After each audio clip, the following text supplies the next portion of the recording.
The phone rang just as Alex was tucking his two kids into bed, their small faces lit by the dim glow of the nightlight in their cramped apartment. It was his mother, her voice sharp and unforgiving, declaring that he and his adopted burdens were no longer welcome at family gatherings because they were dragging everyone down with his lifestyle choices. Heart-pounding, Alex hung up, stared at the lottery ticket he'd bought on a whim that morning, and whispered a prayer before checking the numbers, only to realize he'd just won $200 million.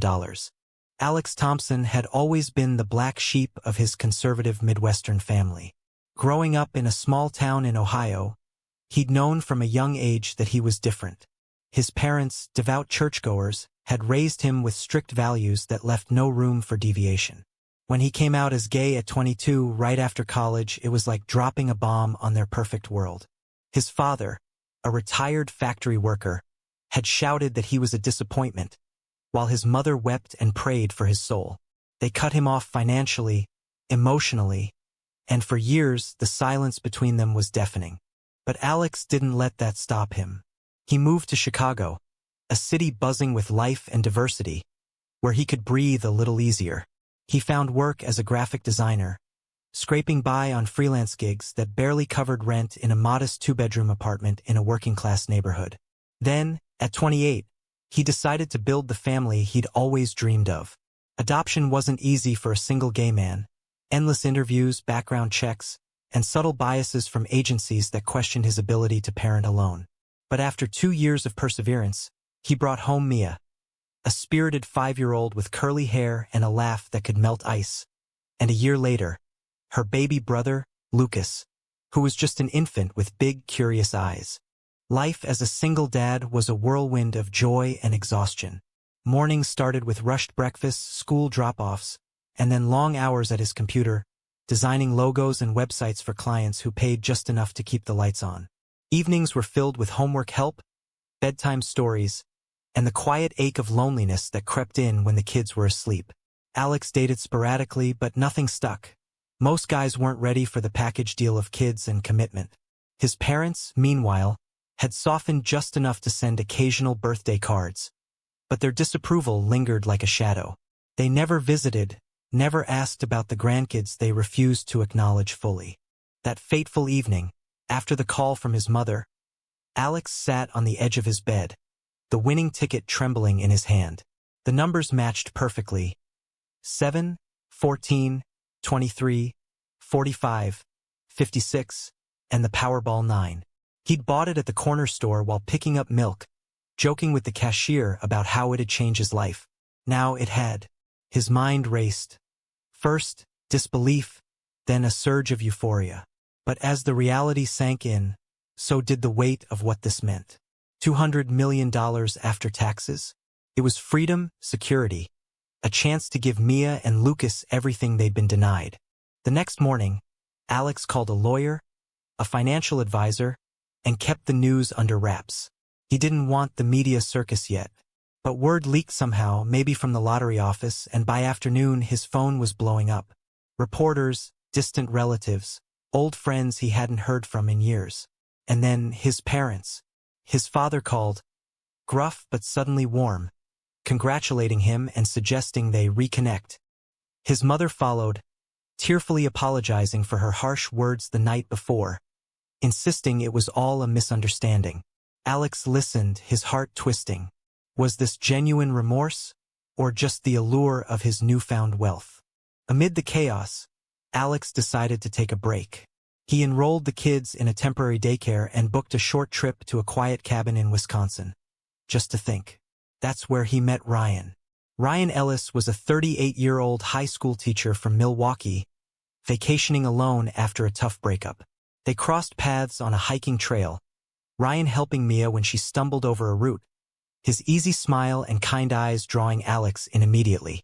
Over coffee that evening, they talked for hours.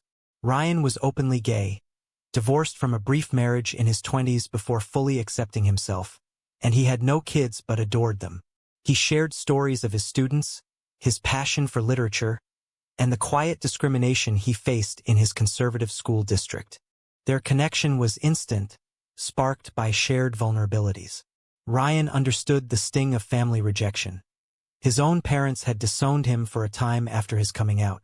As the days passed, walks turned into picnics, and conversations deepened into confessions.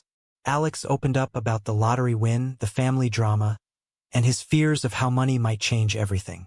Ryan listened without judgment, offering insights that felt like anchors in Alex's storm. For the first time in years, Alex felt seen, not as a dad or a winner, but as himself. But back in Chicago, the conflicts escalated. His parents flew in unannounced, demanding a meeting. Over dinner at a fancy restaurant Alex could now afford, they laid it out. They wanted him to make things right by donating to their church, helping his siblings financially, and perhaps even reconsidering his lifestyle for the kids' sake. "Money like this is a sign from God," his mother said, eyes pleading. "Use it to fix what's broken." His father nodded, adding that the kids needed a stable environment, implying Alex's single status and sexuality were anything but. Alex felt the old wounds reopen. He argued back, defending his choices, but the evening ended in tears and accusations. Mia overheard part of it, asking later why Grandma didn't like them. It broke Alex's heart. Meanwhile, Ryan called every night, his voice a soothing balm, but even that budding romance stirred doubts. Was Ryan interested in him or the money?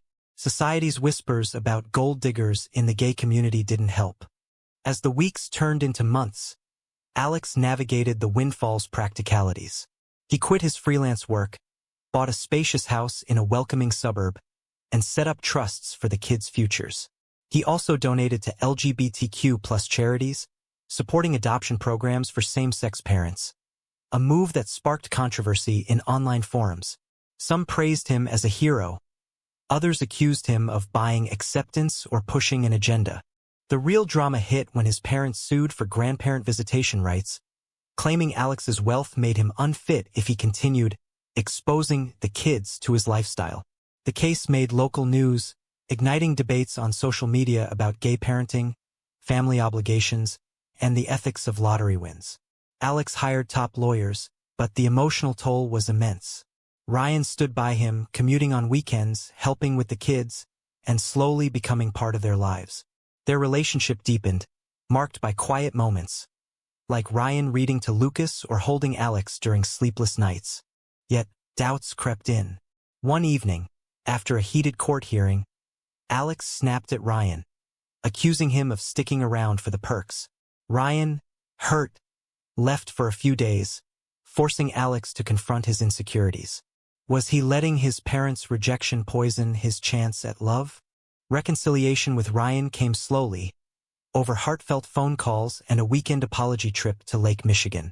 They walked along the shore, waves lapping at their feet, as Alex admitted his fears stemmed from years of being told he wasn't enough. Ryan shared his own scars, a failed relationship where his ex had cheated, leaving him wary of trust.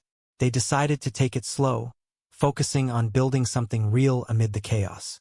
Back home, the lawsuit dragged on, becoming a flashpoint for broader societal debates. Conservative groups rallied behind Alex's parents, arguing that traditional family values should prevail, especially with such wealth at stake. LGBTQ+ advocates countered, highlighting discrimination against gay parents.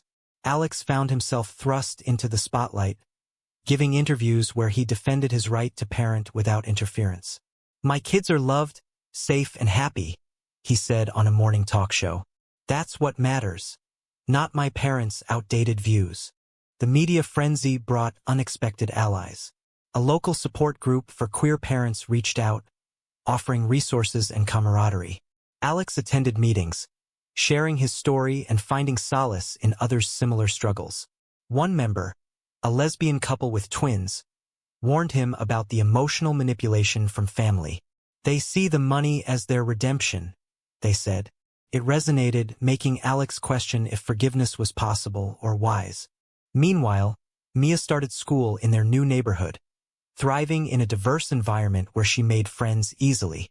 Lucas, now toddling around, babbled happily, oblivious to the turmoil. But the changes weren't all smooth.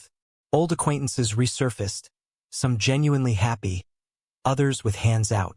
Alex learned to set boundaries, turning down loans and investments from friends he barely remembered.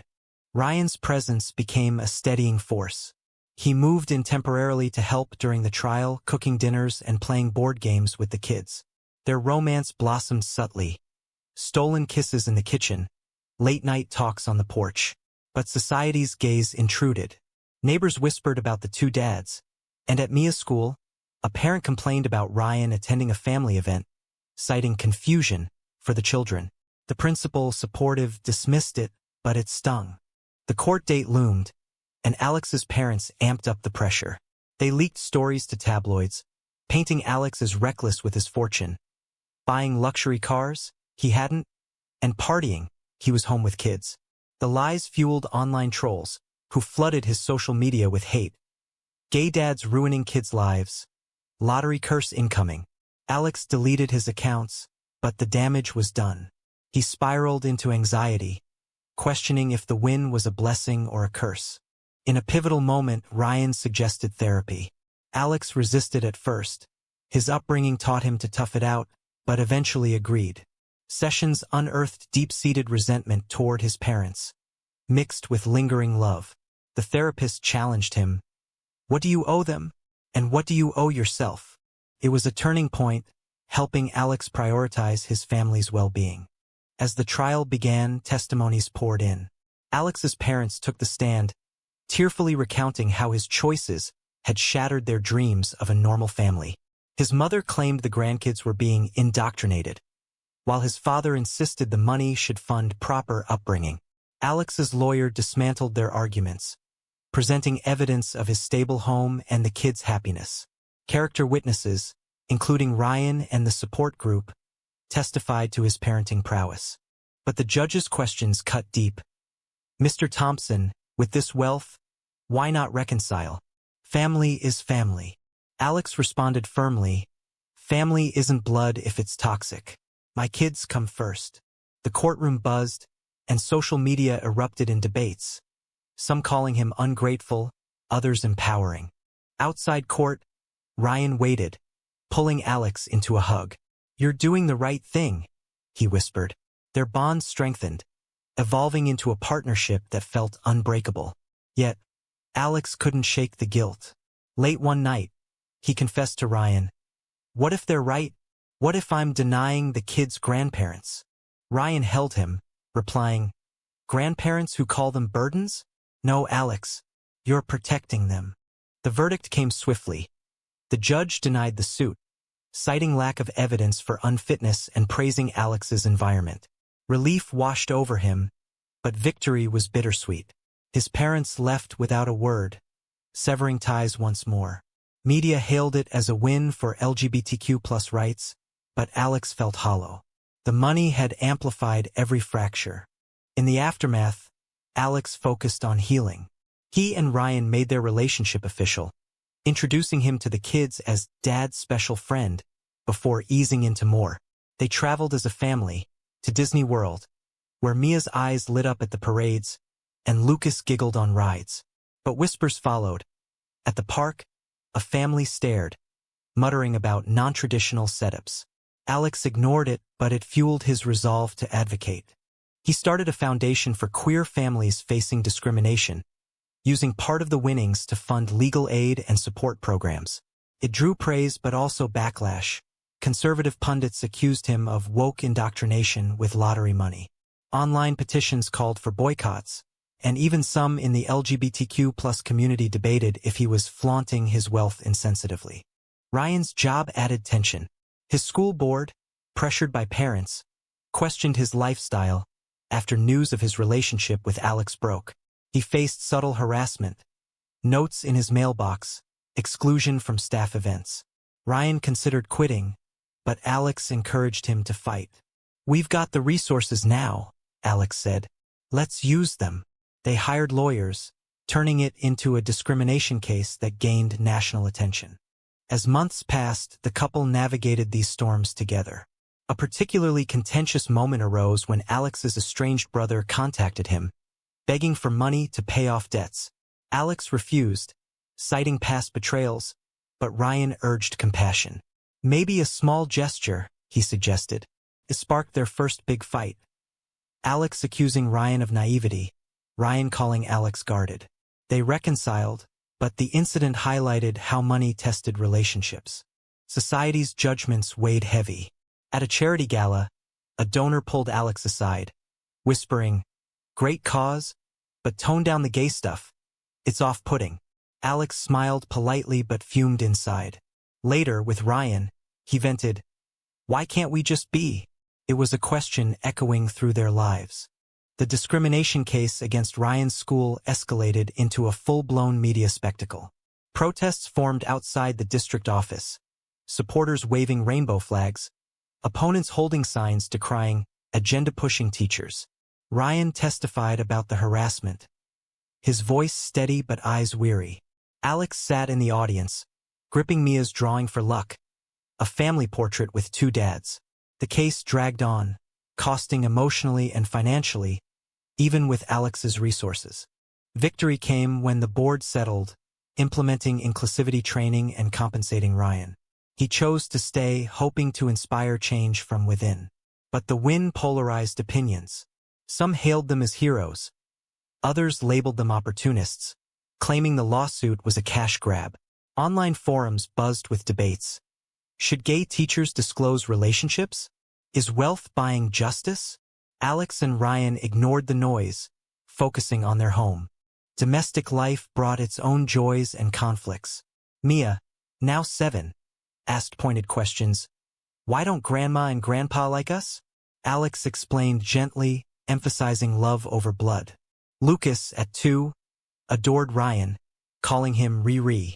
The couple discussed adoption, Ryan adopting the kids formally but hesitated, wary of more legal battles. A turning point came during a family vacation to California. Walking hand in hand on a beach, they encountered a homophobic slur from a passerby. Alex tensed, ready to confront, but Ryan pulled him away, saying, "Not worth it. We've got too much to lose." Later, Alex reflected on how the money had changed him. Once scrappy, now cautious. Was wealth making him soft or wise? Back in Chicago, Alex's foundation grew, partnering with national organizations. He spoke at events, sharing his story to inspire. But controversy struck when he funded a youth program for LGBTQ+ teens, including gender-affirming resources. Critics accused him of grooming, sparking boycotts and threats. Alex doubled down, arguing, "These kids need support, not judgment." It divided even allies. Some felt it too progressive, others essential. Ryan supported him, but privately worried about safety. "We're targets now," he said one night. After a suspicious package arrived, it was harmless. Alex hired security, transforming their home into a fortress. The kids noticed Mia asking why the big men followed them. It broke Alex's heart, reminding him of the burdens wealth imposed. Their relationship faced its toughest test when Ryan's ex resurfaced. Mark, charming and manipulative, contacted Ryan, claiming he needed help after losing his job. Ryan met him for coffee, out of old friendship, but didn't tell Alex immediately. When Alex found out via a text ping, he exploded. "Is this about the money? Or us?" Accusations flew, dredging up insecurities. Ryan admitted the meeting was a mistake, born from nostalgia, but insisted his heart was with Alex. They sought couples therapy, unpacking layers of trust issues. The therapist noted how societal pressures amplified their fears. Gay men often stereotyped as promiscuous or unstable. Sessions helped, fostering deeper intimacy. They emerged stronger, committing to transparency. As the foundation's work expanded, Alex faced a moral dilemma. A conservative relative offered reconciliation if he toned down advocacy. Tempted by family peace, Alex considered it, but Ryan challenged him. "Who are you without your truth?" It sparked soul-searching. Alex chose integrity, declining the olive branch. Public scrutiny intensified with a documentary offer. Producers wanted to chronicle his journey, from rejection to riches. Alex agreed, seeing it as a platform, but filming invaded privacy. Crews captured tender moments with Ryan and the kids, but also arguments. When aired, it humanized them, boosting support. but critics panned it as propaganda. A heated debate arose online. Does winning the lottery absolve personal flaws? Trolls dug into Alex's past. Minor youthful indiscretions, claiming he was unfit. Ryan defended him publicly, writing an op-ed about love conquering hate. It went viral, drawing more allies. Amid this, personal growth bloomed. Alex mentored a young gay man facing family rejection, echoing his story. It healed old wounds, affirming his path. Ryan proposed informally one evening, over homemade dinner. "Let's make this forever." Alex said yes, tears in his eyes. But joy was short-lived. His parents, health declining, reached out via a lawyer, requesting financial help without strings. Alex agonized duty versus self-preservation. He consulted Ryan, who said, "Your call, but don't regret it." Alex sent aid anonymously, a compromise that felt right yet hollow. Society's conflicts mirrored their own. At a pride event, they marched with the kids, celebrating visibility. Counter-protesters shouted slurs, but supporters drowned them out. It symbolized resilience, but Alex wondered if true acceptance was possible. As years blurred, months into the win felt like years, the family settled into a new normal. Mia excelled in art classes Alex funded, Lucas in preschool. Ryan published a book on inclusive education, dedicating it to Alex. Yet, a final twist loomed. Alex discovered his parents had publicly disavowed him again, in a church newsletter, calling his donations sinful. Betrayed, he cut all ties permanently. Ryan comforted him, but the pain lingered. With the final severance from his parents, Alex channeled energy into his foundation, expanding to scholarships for LGBTQ+ youth. Applications flooded in, stories of struggle mirroring his own. Selecting recipients brought fulfillment, but also criticism. Accusations of favoritism toward certain identities. Alex responded in interviews. Equality means lifting those society pushes down. It fueled debates on merit versus need in philanthropy. Ryan's career flourished post-lawsuit. He became a sought-after speaker on diversity in education. Their home life stabilized with routines of school runs, date nights, and family game evenings. But external pressures persisted. A tabloid ran a story alleging Ryan's gold digging, citing his modest background versus Alex's wealth. Ryan laughed it off publicly, but privately it hurt. "Am I just the lucky guy?" he asked Alex one night. Alex reassured him, planning a surprise. A commitment ceremony in their backyard, intimate with close friends. Vows exchanged under string lights, promising forever amid cheers. Mia tossed flowers, Lucas clapped. It was a defiant act of love, but photos leaked, sparking online vitriol. Mocking marriage? Supporters countered with heart emojis. Post-ceremony, they honeymooned in Hawaii, kids in tow. A family adventure. Beaches, hikes, and luau's created memories, but a resort guest's glare at their hand-holding reminded them of ongoing bias. Alex reflected on how wealth insulated yet exposed them. Back home, a major conflict arose. Alex's foundation partnered with a controversial activist group advocating for trans rights in sports. Conservatives boycotted, donors withdrew. A pundit on TV called Alex a lottery-fueled radical. He debated pulling out but stood firm, stating, "Inclusion isn't optional." Ryan supported but worried about backlash affecting the kids' school. Indeed, Mia came home upset. Classmates teased her about two dads buying friends. Alex and Ryan met with the principal demanding action. It resolved but highlighted how their visibility trickled down. In a bold move, Alex invested in a startup for queer-friendly housing, addressing homelessness in the community.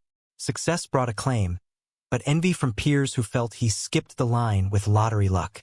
At a conference, a panelist challenged him, "Easy to be generous with windfall money." Alex replied, "Harder to stay silent with privilege." It sparked applause, but also resentment. Personal strains emerged when Ryan suggested starting a family of their own, perhaps surrogacy. Alex hesitated, fearing more scrutiny. "We've got Mia and Lucas," he said. Ryan pushed, "Why not more love?"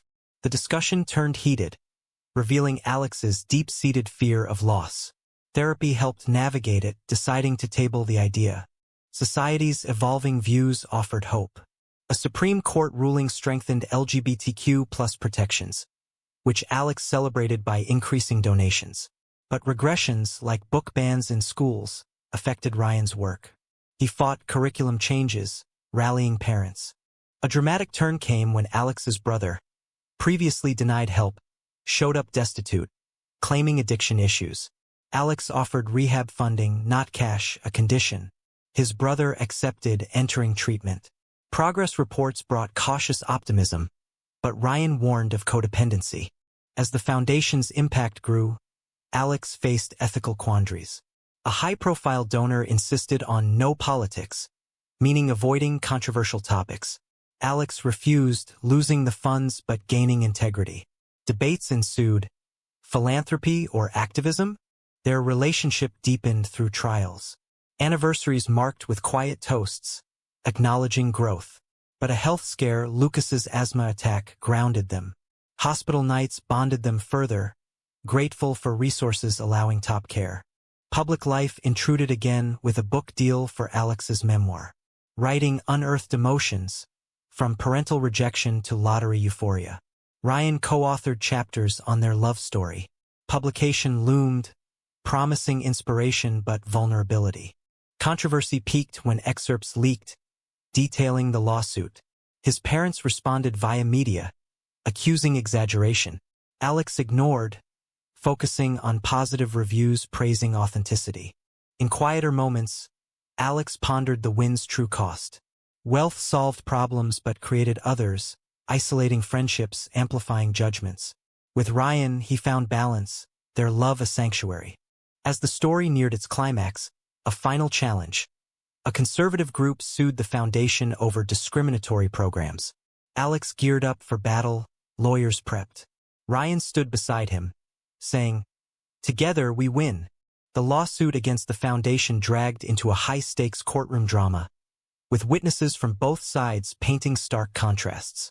Conservative plaintiffs argued Alex's programs excluded straight families, calling it reverse discrimination.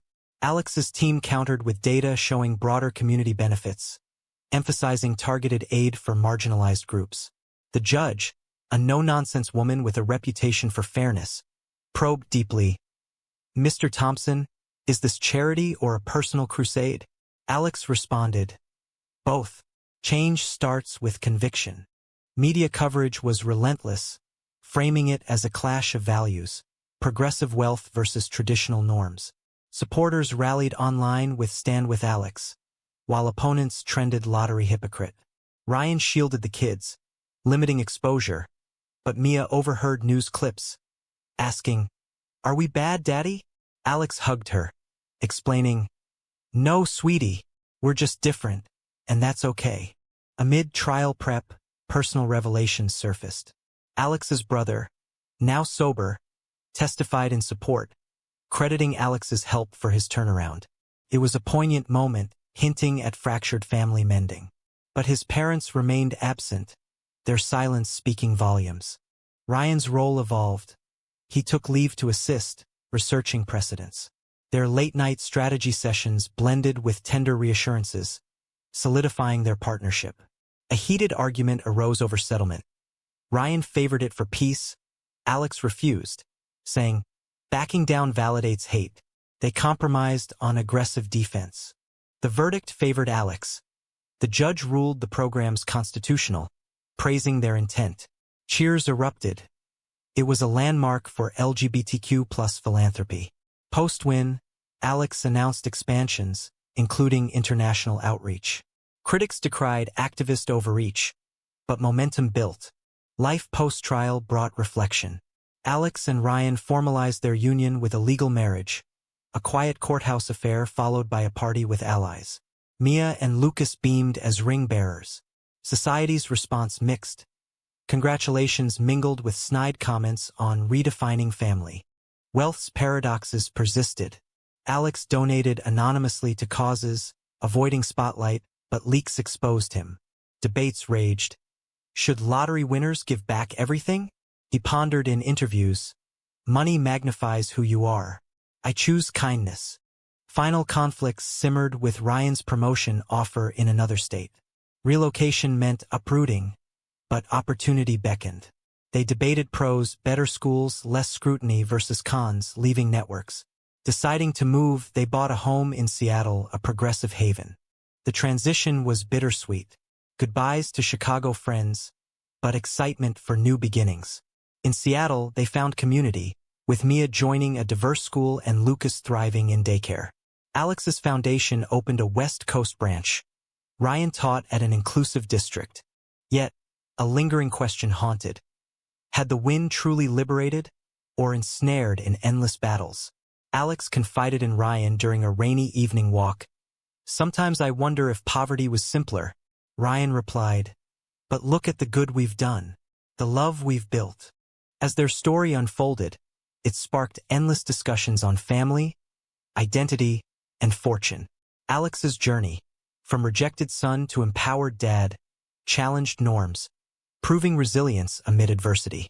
In the end, after all the drama and decisions, one question remains. Was Alex right to cut off his parents completely, or should family ties always endure, no matter the pain?